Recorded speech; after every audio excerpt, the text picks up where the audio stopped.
جس طریقے سے یہودی اور عیسائیوں نے روکا، اسی کے بارے میں اللہ رب العزت ارشاد فرما رہے کہ اس سے بڑا ظالم کوئی نہیں ہو سکتا کہ جو مسجد میں اللہ کے بندوں کو جانے سے روکے اور اس کو ویرانی کی کوشش میں لگا رہے۔ ناظرین، اس آیت کی تفسیر میں دو قول ہیں۔ پہلا قول یہ ہے کہ اس سے مراد وہ نصارہ ہیں، اس سے مراد نصارہ ہیں جنہوں نے جب بخت نصر نے جب بیت المقدس کو نیست و نابود کرنے کے لیے اس پر چڑھائی کی تو نصارہ نے اس کا ساتھ دیا، اور وہ نصارہ جو مسجد بیت المقدس میں پلیدی ڈالتے تھے، گندگی پھینکتے تھے، اور یہودیوں کی دشمنی میں انہوں نے بخت نصر کا ساتھ دیا، جو ایک مجوسی تھا اور جو ستارہ پرست تھا، اس کا ساتھ دیا، اور انہوں نے مسجد اقصیٰ میں گندگی پھیلائی۔ اسی طریقے سے دوسرا قول یہ ہے کہ اس سے مراد وہ مشرکین ہیں جنہوں نے آپ صلی اللہ علیہ مشرکین مکہ ہیں جنہوں نے آپ صلی اللہ علیہ وسلم کو حج کرنے سے روک دیا تھا۔ حدیبیہ والی سال جب آپ صلی اللہ علیہ وسلم حج کو جا رہے تھے تو آپ صلی اللہ علیہ وسلم کو یہاں تک کہ آپ کو اور آپ کے صحابہ کو ذی طوا کے اندر قربانیاں کرنی پڑی، اور آپ مشرکین سے صلح کر کے وہیں سے آپ واپس لوٹ کر آپ کو آنا پڑا۔ تو اس سے دونوں مراد ہو سکتے ہیں، اور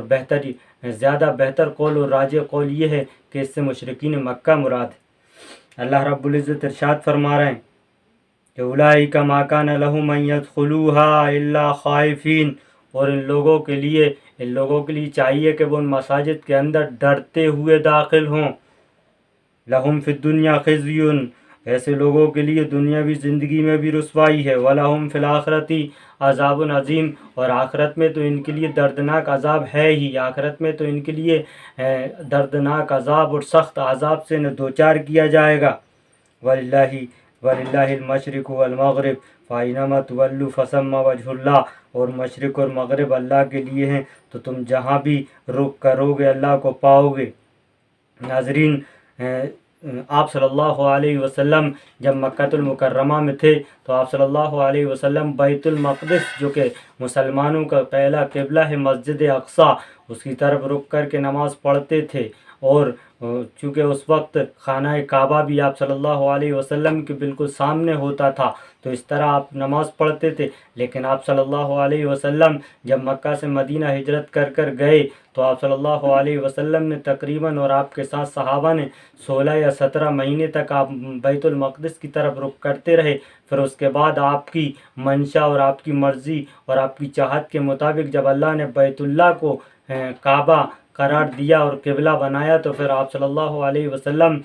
بیت اللہ کی طرف یعنی خانہ کعبے کی طرف رک کر کے نماز پڑھنے لگے۔ تو مشرکین نے یہ طعنہ دینا شروع کر دیا، جب تک آپ نے بیت المقدس کی طرف مسجد اقصیٰ کی طرف رک کر کے نماز پڑھی تو یہودی لوگ یہ خوش ہوتے تھے اور یہ سمجھتے تھے کہ اللہ کے رسول بھی بیت المقدس کی طرف رک کر کے نماز پڑھ رہے ہیں۔ لیکن جیسے ہی آپ صلی اللہ علیہ وسلم کو یہ حکم دیا گیا کہ وہ خانہ کعبے کی طرف رک کر کے نماز پڑھیں، مسلمان خانہ کعبے کو قبلہ بنائیں، تو پھر یہودی آپ کو طعنہ دینے لگے۔ اسی کے بارے میں یہ آیت نازل ہوئی کہ وَلِلَّهِ الْمَشْرِقُ وَالْمَغْرِبُ، کہ کہہ دیجیے ان مشرکین سے، ان یہودیوں سے کہ مشرق اور مغرب اللہ کے لیے ہے۔ فَأَيْنَمَا تُوَلُّوا، تم جہاں بھی رخ کرو گے، فَثَمَّ وَجْهُ اللَّهِ، تم اللہ کو پاؤ گے۔ ان اللہ واسع علیم، بے شک اللہ رب العزت تو وسعت والا ہے اور جاننے والا ہے۔ وَقَالُوا اتَّخَذَ اللَّهُ وَلَدًا، اور ان لوگوں نے یہ کہا کہ اللہ رب العزت نے بیٹا بنا لیا۔ سبحانہ، اس کی ذات تو پاک ہے، وہ ہر چیز سے پاک ہے اور ہر چیز اس کے قبضہ قدرت میں ہے۔ بل لہ ما فی السماوات والارض، بلکہ آسمانوں میں اور زمینوں میں جو کچھ پوشیدہ ہے یا ظاہر ہے وہ سب اللہ کا ہے اور ہر چیز اللہ کے قبضے میں ہے۔ کل لہ قانتون، ہر چیز اس کی فرما بردار ہے، اس کی کنٹرول میں ہے۔ وہ جب چاہتا ہے جس چیز چاہتا ہے چینجنگ کر دیتا ہے، اور جس چیز کو جس کام پر اس نے مقرر کر دیا ہے وہ اس پر مقرر ہے، اسی طرح کام کر رہی ہے۔ جس طرح سورج اور چاند اور بڑی بڑی جو مخلوقات ہیں، سیارے اور ستارے اور کہکشاں ہیں، ان کو جس حدود کے اندر اللہ نے متعین کر دیا ہے وہ اس حدود سے وہ حد سے تجاوز نہیں کر سکتے، اور جس وقت میں ان کو نکلنے کا حکم ہے اس وقت سے وہ مخالف نہیں ہو سکتے، خلاف ورزی نہیں کر سکتے، اور جس وقت میں انہیں ڈوبنے کا حکم ہے اس سے بھی وہ خلاف ورزی نہیں کر سکتے۔ گویا کہ ان کا ایک دائرہ ہے، اس دائرے کے اندر وہ کام کر رہے ہیں۔ اسی طریقے سے دنیا کی دوسری مخلوقات ہیں جو اللہ رب العزت کی محتاج ہیں،